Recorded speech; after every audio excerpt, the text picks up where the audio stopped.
Hi అండి. Karnataka perfect set dosa. నేను చాలా వీడియోస్‌లో చూసాను దోసకి వేసే బ్యాటరే సేమ్ వేస్తారు. కానీ అది కాదు. ఇదైతే పర్ఫెక్ట్ సెట్ దోస అనమాట. నేను కర్ణాటక వాళ్ళు గుంటూరులో సెటిల్ అనమాట. ఆ ఆంటీ దగ్గర ఒక 15 ఇయర్స్ బ్యాక్ నేర్చుకున్నాను. నేను ఇవి మంత్‌లో ఒక 2 టైమ్స్ అయినా ఇంట్లో చేస్తూ ఉంటాను. ఇది రెస్టారెంట్‌లో కూడా చాలా కాస్ట్‌లీ అనమాట. నార్మల్ దోస కన్నా డబల్ కాస్ట్ ఉంటుంది.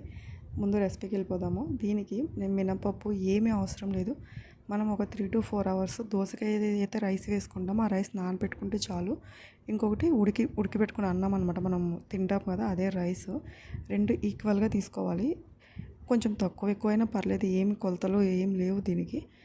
కాకపోతే దీన్ని ఒక్కటే అనమాట, వాటర్తో మిక్సీ వేసేటప్పుడు వాటర్ వేయరు.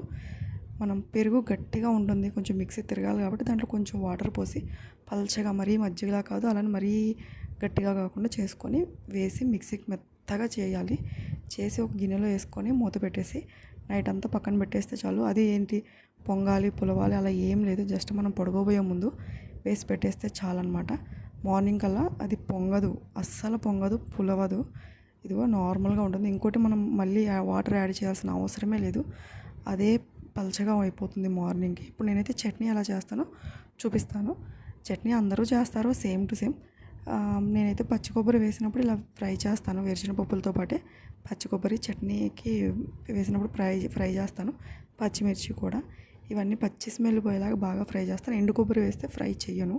దీంట్లోకి కొంచెం అల్లం ఎక్కువ వేస్తే బాగుంటుంది. చట్నీకి మెయిన్ అల్లమే కదా, సో నేనైతే ఖచ్చితంగా అల్లం వేస్తాను. అల్లం ఇంకా కొంచెం ఎక్కువే వేస్తాను. అల్లము, చింతపండు, ఒక చిన్న రెబ్బ వెల్లుల్లి వేసేసి సాల్ట్ వేసి మిక్సీకి పట్టేసి తాలింపు పెట్టేసుకుంటాను. సో రెడీ అయిపోయింది చట్నీ. ఇంకోటి సెట్ దోశకి మీరు అనుకోవచ్చు పొంగకుండా పులవకుండా ఎలా స్పాంజీగా వస్తుంది సెట్ దోశ అంటేనే స్పాంజీ కదా అని. అవును, దీంట్లో మన టేస్ట్కి సరిపడా సాల్ట్ వేసుకోవాలి. ఆ తర్వాత సోడా ఉప్పు, అది మరీ ఎక్కువ వేయకూడదు, మరీ తక్కువ వేయకూడదు, మీడియం వేసుకోవాలి. వేసుకుంటే కరెక్ట్గా మనకి స్పాంజీ టెక్స్చర్ అనేది వస్తుందన్నమాట. ఇప్పుడు ప్యాన్ వేడైపోయినాక కొంచెం ఆయిల్ వేసేసుకొని దాంట్లో మనకి ఏ సైజు కావాలంటే ఆ సైజు, కొంచెం పెద్దగా కావాలంటే పెద్దగా, చిన్నగా నేనైతే మీడియం సైజు వేసుకుంటున్నా. ఒక గరిటె వేసుకొని దాన్ని ఈక్వల్గా స్ప్రెడ్ చేసేసాను. చేసి ఇప్పుడు దీని మీద మూత పెట్టాలి. మూత పెట్టామంటే కరెక్ట్గా ఆవిరికి అంత పర్ఫెక్ట్ కుక్ అయిపోయి, చూసారా ఇట్లా హోల్స్గా వచ్చింది. ఇప్పుడు కొంచెం ఆయిల్ వేసి దీన్ని మళ్ళీ టర్న్ చేసుకోవాలి. అప్పుడు పైన అంటే బాగా పర్ఫెక్ట్ కుక్ అవుతుందన్నమాట. ఇలా మనకి ఇంకెన్ని కావాలంటే అన్నీ వేసుకోవటమే. సో ఇప్పుడు నేను ఇంకోటి కూడా వేసి చూపిస్తున్నాను మీకు.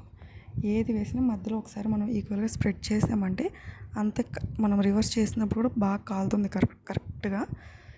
ఇదిగో ఇట్లా రెడీ అయిపోయింది సెట్ దోశ. ఇదైతే చాలా కాస్ట్ ఉంటుంది రెస్టారెంట్లో. నేనైతే నిజంగా ఇది ఎంత కాస్ట్ అని నేనైతే ఇంట్లో ఏం ఒక్క రూపాయి ఖర్చు పెట్టము. ఒక్కోసారి పెరుగు పులిసిపోయిన, రైస్ మిగిలిపోయిన వాటితోటి నేను వేసేస్తూ ఉంటాను టిఫిన్కి ఏమి వేయకపోతే. నేను తుంచి చూపిస్తా, చూసి ఎంత స్పాంజీగా వచ్చిందో. ఇది మనం